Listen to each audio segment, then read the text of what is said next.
बिस्मिल्लाहिर्रहमानिर्रहीम। Dear students, Assalamu alaikum. You are watching my YouTube channel Physics with Tanoli. Now we are going to discuss advantages of dimensional analysis और उसका तीसरा part हमने explain करना है जी, derive a possible relation।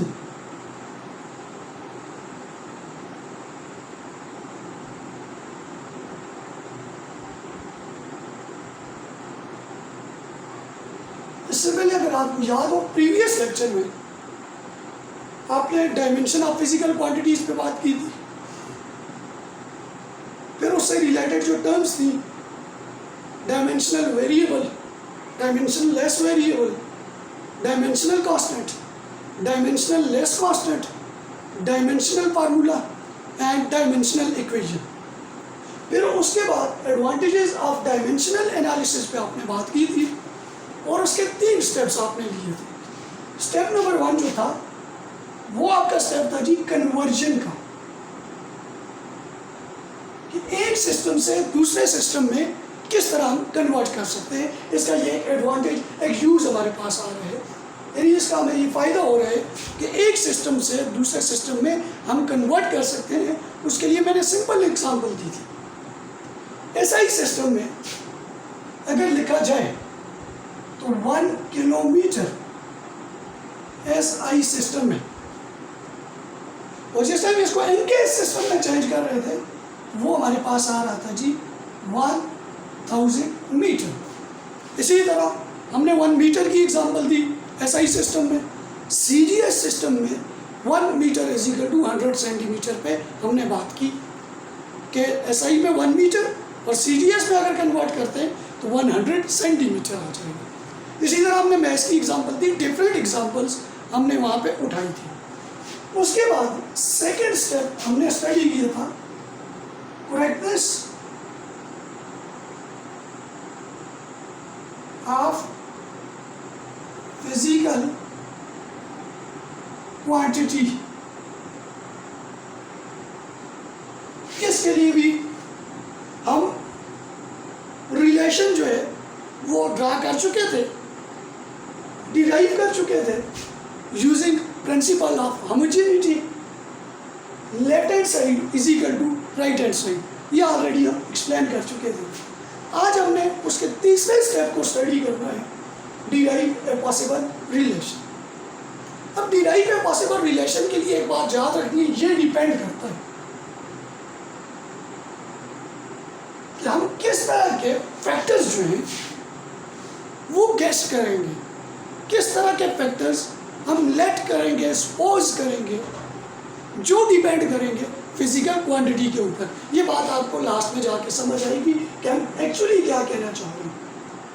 मैं 2 question अपनी तरफ से सॉल्व करता हूँ, एक क्वेश्चन अपनी तरफ से और एक आपकी बुक की असाइनमेंट को हम सॉल्व करेंगे कि असाइनमेंट क्या कहती है, हमने इसको किस तरह सॉल्व करना है। एक क्वेश्चन है, derive expression for centripetal force. अपनी तरफ से क्वेश्चन उठा रही, derive expression for centripetal force, an object of mass m moving with velocity v and the radius is equal to r। तो सेंट्रीपिटल फोर्स के लिए एक एक्सप्रेशन हमने यहाँ पे डिराइव करके देनी है जी। क्वेश्चन में कुछ चीज़ें हमारे पास गिवन है। सेंट्रीपिटल फोर्स को हम रिप्रेजेंट करेंगे F से या FC से। सेंट्रीपिटल फोर्स है जी, सेंट्रीपिटल फोर्स गिवन जो है वो हमारे पास वो आ गई। इसी तरह मैस गिवन है हमारे पास, M आ गया, वेलोसिटी गिवन है, V आ गई और रेडियस गिवन है, R हमारे पास आ गई। ये सेंट्रीपिटल फोर्स जो है ये आपने फाइंड करके देनी है। ये गिवन डेटा आ गया और ये टू फाइंड आ गया। ये हमारे पास डिपेंड कर रही है centripetal force. FC is directly proportional M, V and R. Moving with velocity V, mass of object M and the radius R, इसके ऊपर हमारे पास डिपेंड कर रही है। हमने क्या करना है, लेट करना है इसकी पावर्स को। M की पावर में करता हूँ A, V की पावर B और R की पावर C करता हूँ। ये लास्ट में एक्सप्लेन करूँगा, ये समझ आ जाएगी हम इसकी पावर जो है ABC क्यों ले रहे हैं। तो हमें पता है जिस टाइम हम प्रोपोर्शनल के साइन को हटाते हैं, रिमूव करते हैं, तो रिजल्ट में हमें एक कांस्टेंट मिल रहा होता है K। FC is equal to K M A V B R C बचा। और एक्सपेरिमेंटल प्रूफ एक रिजल्ट है हमारे पास K इज इक्वल टू 1, ये हम लगा सकते हैं। तो then FC is equal to M A V B R C, इसको हम नाम दे देते हैं जी इक्वेशन नंबर 1। अब यूजिंग प्रिंसिपल ऑफ जेनिटी डायमेंशंस लगा के हम क्या करेंगे जी, कंपेयर करेंगे। तो FC के ऊपर आ जाए, FC centripetal force, gravitational force, Coulombic force, कोई भी फोर्स हो। प्रीवियस लेक्चर में हम एक्सप्लेन भी कर चुके हैं, प्रूव भी कर चुके हैं। इसकी जो यूनिट हो, सॉरी इसकी जो डायमेंशन होगी वो हमारे पास होगी जी MLT-2 आएगी। ये हम ऑलरेडी एक्सप्लेन भी कर चुके हैं। तो मैं इसकी यहाँ पे लगाता हूँ लेफ्ट हैंड साइड पे, फोर्स की जगह MLT-2 is equal to M mass है ना, तो मैस की जो डायमेंशन है, इसकी जो सिंबल है वो कैपिटल M, और ये हमारे पास A आ गया यहाँ पे भी इसी तरह। V स्पीड है, स्पीड की ऑलरेडी हमें डायमेंशन पता है, मैं डायरेक्ट लगाऊंगा LT-1, और रेडियस है इसकी हम लेंगे तो ये हमारे पास L आ जाएगा और ये क्या आ जाएगा C। पहले इसको सॉल्व करते हैं, उसके बाद कंपेयर करेंगे। MLT-2 is equal to M की उसी तरह A, यहाँ पे L की क्या है, B है ना, और यहाँ पे L की क्या है, C है। मल्टीप्लिकेशन है, बेसिस से है, बेसिस मल्टीप्लिकेशन है, बेसिस से है, पास क्या हो जाएगी, ऐड हो जाएगी। L की क्या बनेगी, B प्लस C, और T की हम साइड पे कर लेते हैं, -1 multiply by B minus B जाएगा। According to principle of homogeneity compare भी कर सकते हैं, ऐड भी कर सकते हैं, सब्ट्रैक्ट भी। हम यहाँ पे कंपेयर करने जा रहे हैं जी। सबसे पहले कंपेयर करेंगे जी M को। लेफ्ट हैंड साइड पे M जो है वो इसकी क्या है, 1 है, और राइट हैंड साइड पे M की क्या है, A आपके पास। बेसिस इक्वल है, पावर्स भी क्या होंगी, इक्वल होंगी, A इज इक्वल टू 1 आ जाएगा। इसी तरह मैं लेंथ की कंपेयर करने जा रहा हूँ। लेफ्ट हैंड साइड पे लेंथ की क्या है जी, जिसकी नहीं होती 1, और राइट हैंड साइड पे लेंथ की आ गई B प्लस C। उसी तरह बेसिस इक्वल है, पावर्स भी क्या होंगी, इक्वल होंगी, B plus C is equal to 1। ये सेकंड रिजल्ट आ गया। इसी तरह ये आपने इक्वेशन याद करनी है, F is equal to MAVBRC। इसी तरह हम थर्ड की कंपेयर करते हैं जी, T वाले की। तो T लेफ्ट हैंड साइड पे -2, राइट हैंड साइड पे -P। तो then -P is equal to -C, B is equal to C। अब P is equal to C, इसको उड़ा के इसमें लगाते हैं, क्योंकि हमें सी की वैल्यू चाहिए, तो B plus C is equal to 1, sorry B is equal to 2, यहाँ पे 2 था, सी नहीं था, तो 2 plus C is equal to 1, C is equal to 1 minus 2 उस साइड जाके -1 इसका आ जाएगा। ए की वैल्यू 1, बी की भी 1, सॉरी बी की 2 और सी की -1। इक्वेशन नंबर 1 में लगाते हैं।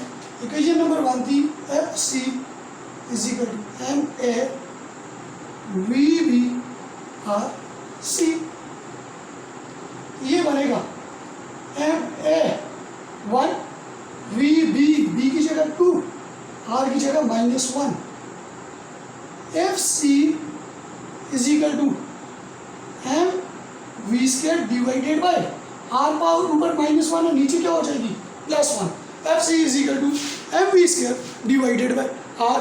ये आपके पास रिलेशन बना है सेंट्रीपिटल फोर्स का। इसी तरह हमारे पास हमारी बुक है जी, और बुक का आप उठा लें जी पेज नंबर 30। पेज नंबर 30 पे एक असाइनमेंट है, मैं एग्जांपल नहीं करूँगा, असाइनमेंट करूँगा।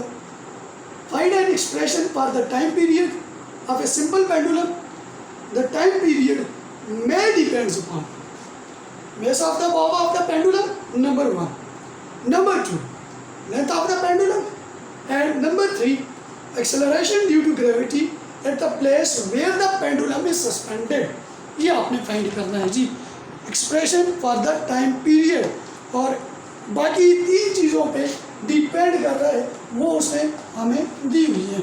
मैं डायरेक्ट यहाँ पे गिवन डेटा नहीं लिखता, मैं डायरेक्ट इस क्वेश्चन को सॉल्व करूँगा। टाइम पीरियड डिपेंड करता है जी आपके पास इसके रिलेशन क्या है, इसकी स्टेटमेंट के अकॉर्डिंग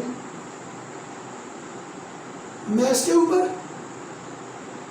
लेंथ के ऊपर और एक्सेलरेशन ड्यू टू ग्रेविटी के ऊपर। अगेन उसी तरह इसकी भी पास ले लेता हूँ, ए बी सी, इसको रिमूव करेंगे तो हमारे पास कोई ना कोई कांस्टेंट आएगा, तो कांस्टेंट हम यहाँ पे लेंगे के और एम, उसी तरह ए एल की बी और जी की सी का इक्वेशन नंबर 1। अब डायमेंशंस बनाते हैं जी।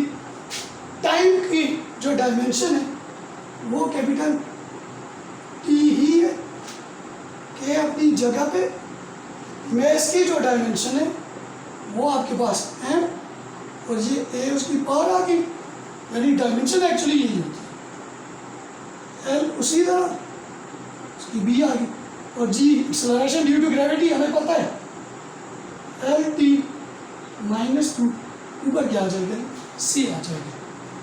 मैं इसको लिखता हूँ m0 L0 T1, क्योंकि 0 0 अगेन 1 1 के टी से मल्टीप्लाई होके वही रिजल्ट आ जाएगा। के अपनी जगह पे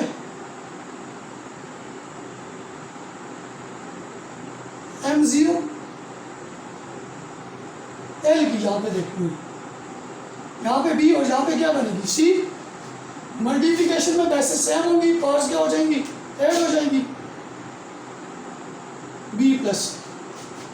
इसी तरह टी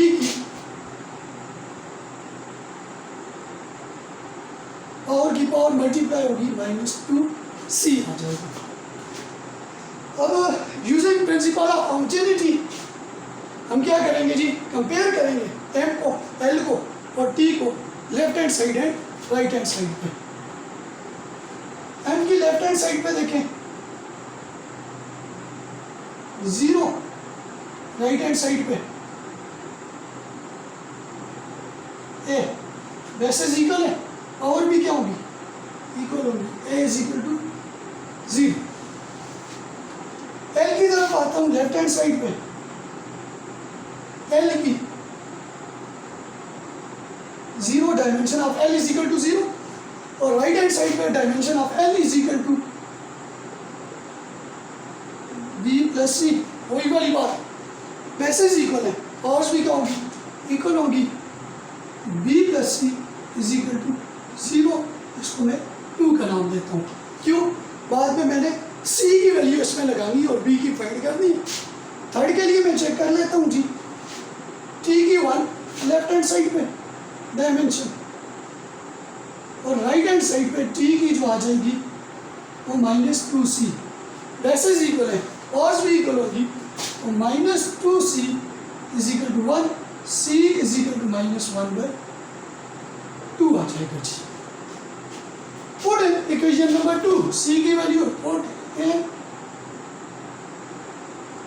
इक्वेशन नंबर 2 लगाएं जी, तो ये बनेगा जी p की जगह b प्लस और minus minus 1/2 is equal to 0, then b is equal to क्या आ जाएगा जी 1/2। a भी आ गया, b भी आ गया, c भी आ गया, यानी a is equal to 0, b is equal to 1/2, c is equal to -1/2।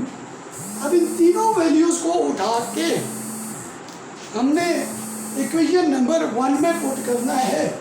Putting the value of a, b and c in equation number 1, equation number 1 में लगाना है। Then p is equal to, according to experimental results, ये जो हमने k लगाया था, तो ये हमारे पास in case of time period of simple pendulum, ये हमारे पास इक्वल होगा जी 2 पाई के। 2 पाई अपनी जगह पे, एन की पावर ए है, ए की वैल्यू क्या है 0, एल पावर बी है, बी की वैल्यू क्या है 1/2 एल, और जी की पावर क्या है सी है, सी क्या है -1/2। तो इसको अगर चेक करें तो ये बनेगा G T is equal to 2/m0 की जगह 1 मल्टीप्लाई में एल पावर 1/2, यानी इसको मैं अंडर रूट में लिख सकता हूँ। इसके रूट की वैल्यू जो होती है वो 1/2 होती है, डिवाइडेड बाय ऊपर -1/2 है, नीचे क्या हो जाएगा +1/2। तो t is equal to 2/√L divided by g। ये हमारे पास टाइम पीरियड का रिलेशन था जो डिपेंड कर रहा था मास के ऊपर, लेंथ ऑफ द पेंडुलम के ऊपर और एक्सेलरेशन ड्यू टू ग्रेविटी के ऊपर। ये हमारा एडवांटेजेस ऑफ डायमेंशनल एनालिसिस का थर्ड स्टेप था कि डिराइव ए पॉसिबल रिलेशन, जो ऑलरेडी हमने यहाँ पे प्रूव कर दिया। Thank you.